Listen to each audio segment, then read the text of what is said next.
So in about 10 minutes we're going to take this 360 projector into the classroom. It'll be interesting to see their reaction with how many fish and the abundance of marine life we have here in Mallorca.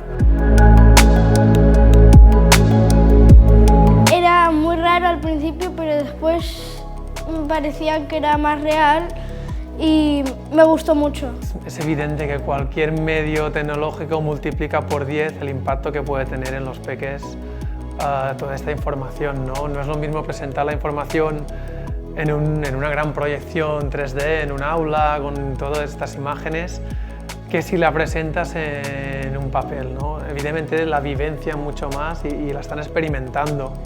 Bueno, yo creo que todas estas cosas son experiencias para los colegios, que venga gente de fuera a explicarnos su trabajo, a explicarnos sus curiosidades. Para nosotros es fantástico, porque ya no solo tienen la idea de lo que dice el maestro o la maestra, sino que es gente de fuera, de su experiencia profesional, que enriquece muchísimo el aprendizaje de los niños. Mi parte favorita fue cuando pasaron los bancos de peces pequeños.